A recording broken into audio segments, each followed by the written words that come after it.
श्री कृष्ण कन्हैया लाल की जय।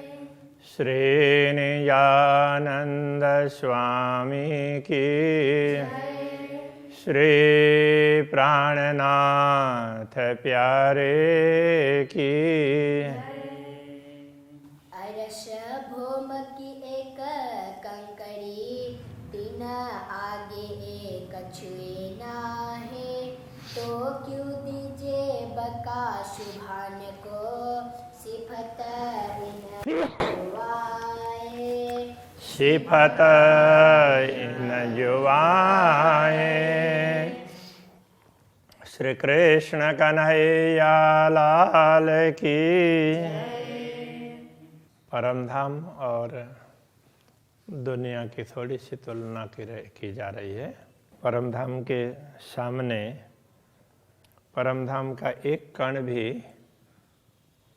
अस्तित्व रखता है, इसलिए उसके सामने दुनिया कितनी भी बड़ी दिखती हो, ये मात्र कल्पना की है, इससे अतिरिक्त कुछ भी नहीं है। ये यहाँ पर समझाना चाह रहे हैं। अरस जिमी सब वाहिदत, परमधाम की भूमि है, सब अद्वैत स्वरूप में है। दूजा रहे न इनो नजर, परमधाम की दृष्टि में परमधाम के सामने दूसरी कोई वस्तु है ही नहीं, इसलिए वो तो सब मात्र कल्पना है, यथार्थ में तो कुछ भी नहीं है। ज्यों रात होए काली अंधेरी, त्यों मिटाए देवे फजर। तो जैसे कितनी काली रात हो क्यों न हो, जैसे ही सूर्योदय होता है तो रात कहाँ से कहाँ मिट जाती है पता ही नहीं चलता। तो इस प्रकार परमधाम के एक कण के समक्ष भी दुनिया का कोई अस्तित्व नहीं रहता। तो ये समझाना चाह रहे हैं। अब दूसरे चौपाई में कहते हैं, है हमेशा एक वाहिदत, एक बिना जरा न और। परमधाम तो सदैव अद्वैत भूमिका है, एक बिना जरा न और, तो उसके अतिरिक्त तो दूसरा कुछ है ही नहीं। इसलिए अंधेरा निमुना ना लगता, अंधेरा का उदाहरण भी दिया नहीं जा सकता, क्योंकि अंधेरा भी दिख रहा है। तो ये दुनिया परमधाम के समक्ष दुनिया तो कुछ दिखने वाली ही नहीं है। तो अंधेरा भी दिखता है, फिर प्रकाश होता है तो अंधेरा मिटते हुए भी पता चलता है। किंतु दुनिया परमधाम के समक्ष कुछ भी नहीं है, एक मात्र एक कोरी कल्पना है, ये कहना चाहते हैं। अंधेरा राखत है ठौर, कहने का तात्पर्य अंधेरा तो कहीं दिख तो रहा है, उसका तो कोई ठिकाना दिख रहा है। वास्तव में दुनिया कुछ दिखती ही नहीं है। इसके लिए दूसरा उदाहरण देते हैं। ए 14 तवक कछुए नहीं, वेदों कया आकाश फूल। तो ये 14 लोक ऐसे ब्रह्मांड यथार्थ में कुछ भी नहीं है, इनको वेदों ने आकाश का फूल कह दिया। तो आकाश का फूल क्या है? तब आकाश विशाल है, उसमें कुछ भी कल्पना कर लो तो वही देखने लग जाएगा, यथार्थ में उसका कोई अस्तित्व नहीं होता। तो इस प्रकार से इसको आकाश की फूल की भांति कह दिया। कहने के लिए फूल है, वास्तव में फूल नहीं है। तो ऐसे ही कहने के लिए दुनिया है, वास्तव में कुछ नहीं है, ये कहना चाह रहे हैं। झूठा दिखाई देता है या को अंकुर ना मूल, ये झूठा मात्र दिखने के लिए दिखाई देता है, तो इसका तो अंकुर है और ना ही मूल है, इसका जड़ मूल कुछ भी नहीं है। इत वायदत कबू ना जाहिर, झूठे हक को जाने क्यों कर। इसलिए इस नश्वर जगत में अद्वैत भूमिका के विषय में कभी भी कोई बात स्पष्ट नहीं की गई है, क्योंकि झूठे हक को जाने क्यों करे। झूठे नश्वर जगत के जीव हैं, वो पूर्ण ब्रह्म को कैसे जान सकते हैं। इसलिए जब ब्रह्मात्माओं का आगमन हुआ है तभी पूर्ण ब्रह्म की बात स्पष्ट रूप से समझाइए, बाकी तो हम पूर्ण ब्रह्म हैं इतना ही कहा गया था, ये कहना चाह रहे हैं। शुद्ध वायदत्व क्यों ले सके, जो उड़े देखे नजर। दृष्टि पड़ते ही परमधाम की दृष्टि में जिनका कोई अस्तित्व ही नहीं है वो उड़ जाते हों, तो ऐसे नश्वर जगत के लोग तो पूर्ण ब्रह्म परमात्मा को कैसे जान सकते हैं। इसलिए ये बातें पहले नहीं कही गई, ब्रह्मात्माओं के अवतरण पर स्पष्टता कर दी गई है। और पहले जो कुछ बातें बताई है वो ब्रह्मात्माओं को समझाने के लिए है, कि उसकी साक्षी देने के लिए है, ऐसा समझना चाहिए। असल बात वायदत के अरस अरवाह जाने मोमिन, तो परमधाम की अद्वैत स्वरूप की असली बातें तो परमधाम की आत्मा ही जान सकती है। इत हक शुद्ध मोमिनो जाके असल अर्श में तन, तो इस जगत में भी, नश्वर जगत में भी, इस कल्पना में भी ब्रह्मात्मा भी कल्पना के रूप में आई है, फिर भी तो इसमें पूर्ण ब्रह्म परमात्मा की समझ है। या तो जिनका असली परमधाम में वही आत्मा कर सकती है, वो समझ उनको ही प्राप्त हो सकता। और एक मतारोहण का देखो अर्श वायदत, दूसरी बात ब्रह्मात्माओं की और विशेषता, मता का मतलब सामग्री, किंतु अभी यहाँ दूसरी विशेषता, एक तो ये विशेषता बता दी, तो ब्रह्मात्माएं पूर्ण ब्रह्म को समझ सकती है, दूसरी आत्माएं नहीं समझ सकती। तो दूसरी विशेषता क्या है, तो वो बता रहे हैं। देखो अर्श वायदत, ये जो अद्वैत भूमि का परमधाम है, ये भी ये ब्रह्मात्माओं के ही अद्वैत स्वरूप में है, तो ब्रह्मात्माओं से परमधाम है। तो पूर्ण ब्रह्म परमात्मा श्रीराज जी, उनसे श्यामा जी, श्यामा जी से ब्रह्मात्माएं, और ब्रह्मात्माओं से परमधाम। इसलिए ब्रह्मात्माओं से ही ये परमधाम है, तो उनके ब्रह्मात्माओं के अंदर परमधाम है, ये कहना चाह रहे हैं। ये दूसरी विशेषता है ब्रह्मात्माओं के। लीजो मोमिन दिल में ए हक अरस न्यामत, ये परमधाम की संपदा, इसलिए ब्रह्मात्माओं तुम ही अपने हृदय में धारण कर लो। तो ब्रह्मात्मा ही धारण कर सकती है, इसलिए तुम कर लो। नहीं न एक रूह के जो सुख लेवे परवरदिगार, तो जब अक्षरातीत के दर्शन करती है ब्रह्मात्माएं, तो एक आँख मानो, और इंद्रियां तो अपना अपना अलग अलग काम कर रही है, तो आँख दर्शन करती है तो भी तो वो सुख लेती है अक्षरातीत के दर्शन का।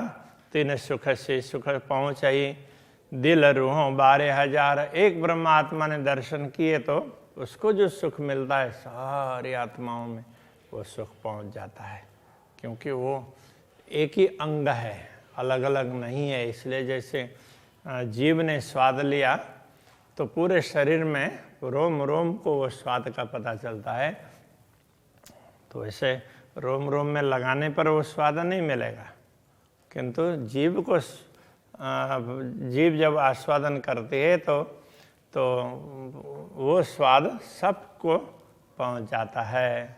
तो इसी प्रकार से तो ये कहना चाह रहे हैं, तो एक आत्मा भी राज्य के दर्शन करती है तो सबको उसके दर्शन का लाभ मिलता है। एक रूह बात करे कसों सुख लेवे रस रसनाएं, एक ब्रह्मात्मा अक्षरातीत धामधनी से बात करती है, रसना का सुख प्राप्त लेकर रही है, तो सुख रूह आवत दिल 12,000 के माहें। तो वो जो सुख ले रही है वो सब ब्रह्मात्माओं को स्वतः प्राप्त होता है। तो ये सब परमधाम में संभव है, तो दुनिया में ऐसा नहीं दिखता है, इसलिए ये बात समझने में भी थोड़ी सी अटपटी जैसी लगती है। हक बोलावे रूह एक को सो सुख पावे अतंत, तो एक ब्रह्मात्मा को राज्य ने बुलाया तो वो सुख सारे ब्रह्मात्माओं को लगता है कि राज्य मुझे ही बुला रहे हैं। सो बात सुन रूह की सब रूहें सुख पावत, तो अक्षरातीत धामधनी की बात सुन करके सारे ब्रह्मात्माओं को वही सुख प्राप्त होता है, जो सुख जिस ब्रह्मात्माओं को बुला रहे हैं उसको प्राप्त हो रहा है। रूह सुख हर एक बात कहा कसम अरस में लेवत। तो ब्रह्मात्माएं परमधाम में एक एक बात का सुख प्राप्त करती है अक्षरातीत धामधनी से। सो सुख सुन रुए सबे दिल अपने देवत। तो वो सुख सुन करके तो जो सुख उनको मिलता है तो ब्रह्मात्माएं अपना दिल भी इसी प्रकार से राज्य को दे ही देती है। तो वो उसी में मस्त रहती है, दिल देती है कहने का तात्पर्य। तो हक़ें कया रस अपना मोमिनों का जो दिल है, इसलिए ब्रह्मात्माओं के हृदय को पूर्ण ब्रह्म परमात्मा ने अपना धाम कहा है।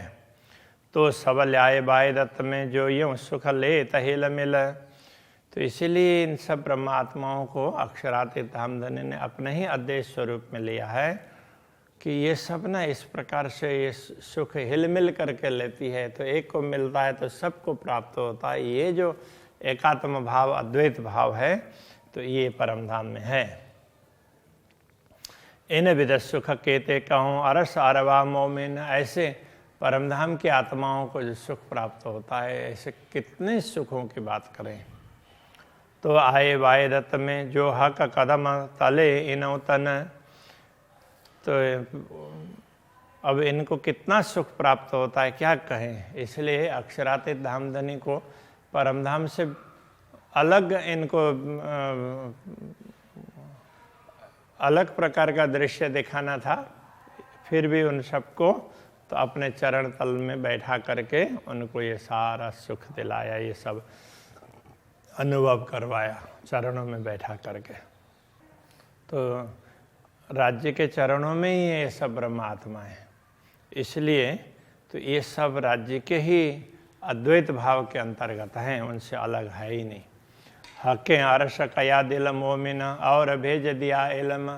तो अक्षरातीत धामधनी ने ब्रह्मात्माओं के हृदय को परमधाम कहा और उनको जागृत करने के लिए फिर ब्रह्म ज्ञान भी भेज दिया। क्यों आवे अरस दिल झूठ में इता है हक का हुक्म।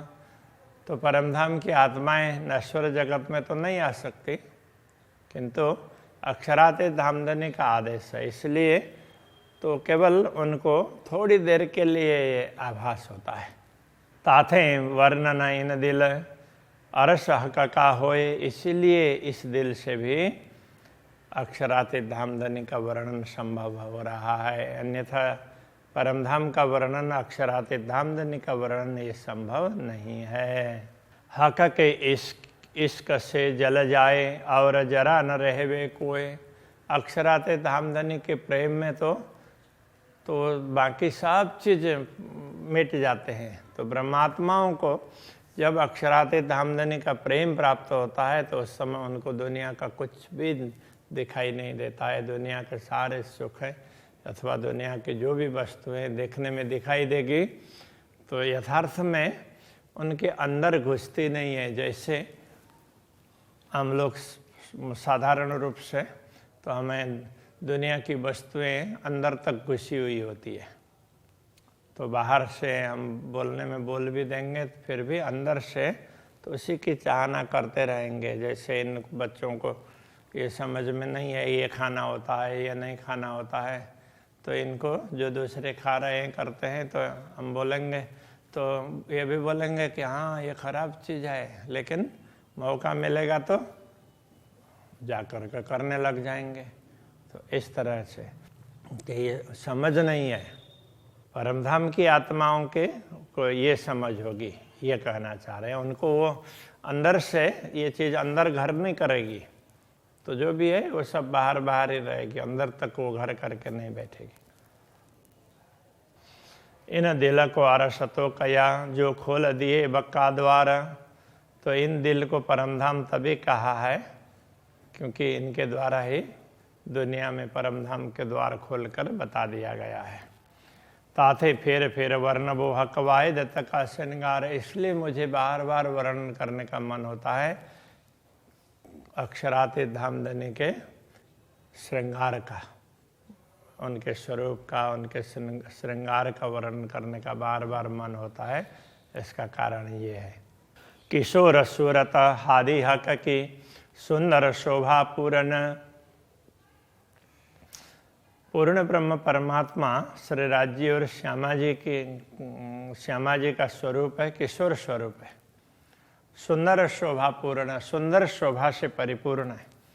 मुख कमल कहूँ मुकुट की, मुख कमल और मुकुट, पीछे सवा अंग वस्त्र भूषण। तो पहले अब उनके मुख कमल का वर्णन करते हैं, फिर मुकुट का वर्णन करते हैं, फिर सवा अंग वस्त्र भूषण, उनके सभी अंगों में वस्त्र और आभूषण पहने हुए जो जिस प्रकार से है उनका वर्णन फिर करेंगे।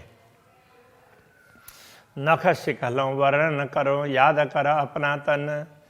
तो अपना तन परमधाम में है और वो अक्षरातीत के सम्मुख बैठा है, ये स्मरण करके तो अक्षरातीत धामधनी के स्वरूप का वर्णन करते हैं। नख शिखलों, नख से लेकर के शिखा पर्यंत।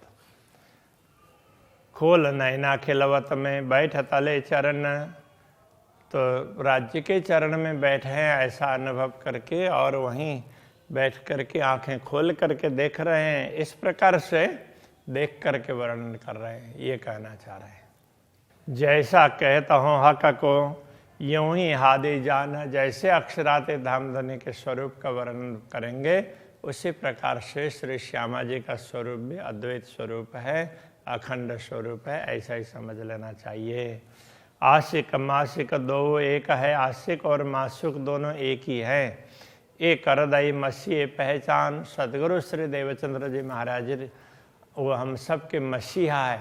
मसीह का तात्पर्य मसीहा, तो हमारे पथ प्रदर्शक हैं, हमारे सब कुछ हैं, तो उन्होंने ये पहचान करवाई है। जुगल किशोर तो कहे, जो आशिक मासुक एक अंग, आशिक और मासुक दोनों एक ही अंग है, प्रिया और प्रियतम वो एक ही है, इसलिए युगल स्वरूप कहा, युगल किशोर ऐसा कहा है। हक छिन्न में कई रूप बदले, याई विदहादि रंग। जैसे अक्षरातीत धामधनी क्षण क्षण में अपने श्रृंगार में नवीनता दिखाते हैं, उसी प्रकार श्री श्यामा जी भी क्षण क्षण में अपने श्रृंगार में नवीनता दिखाती है। हमारे फुरमान में हके केते लिखे कलाम, हमारे लिए भेजे गए जो भी संदेश है तो वो सब फुरमान है।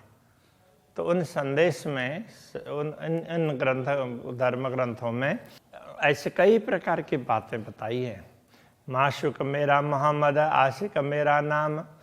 तो श्री श्यामा जी पूर्ण ब्रह्म परमात्मा के प्रिय, जिसकी प्रशंसा स्वयं पूर्ण ब्रह्म परमात्मा करते हैं, उनके लिए अरबी में मोहम्मद शब्द का प्रयोग किया है कि परमात्मा जिसकी प्रशंसा करते हैं ऐसी आत्मा, तो उसको प्रियतमा आत्माओं को अक्षरातीत धामधनी ने उनको मासुक कहा और आशिक मेरा नाम, तो स्वयं को आशिक कहा कि मैं इस नश्वर जगत का खेल दिखाते हुए तुम्हें जागृत करने के लिए मैं स्वयं तुम्हारे पास में आऊँगा, इस प्रकार से वचन दिया। और तो ब्रह्मात्माओं को जगाने के लिए वो स्वयं आए हैं। इस प्रकार की बातें धर्म ग्रंथों में विभिन्न स्थानों में लिखी गई है।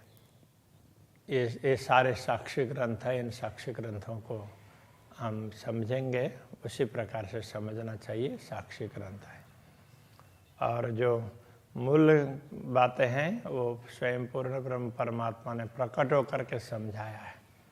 तो यथार्थम वाणी इसको मूल रूप से पूर्ण ब्रह्म परमात्मा का सीधा सीधा संदेश ऐसा माना है। तो अभी यही रखते हैं। श्री कृष्ण कन्हैया लाल की जय। आशिक मेरा नाम, आशिक मेरा नाम,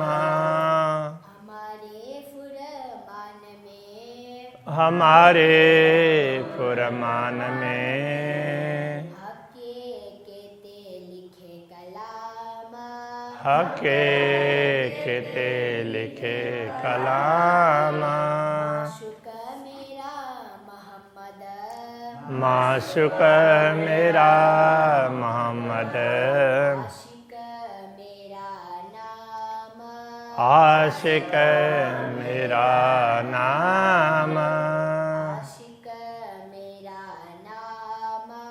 आशिक मेरा नाम।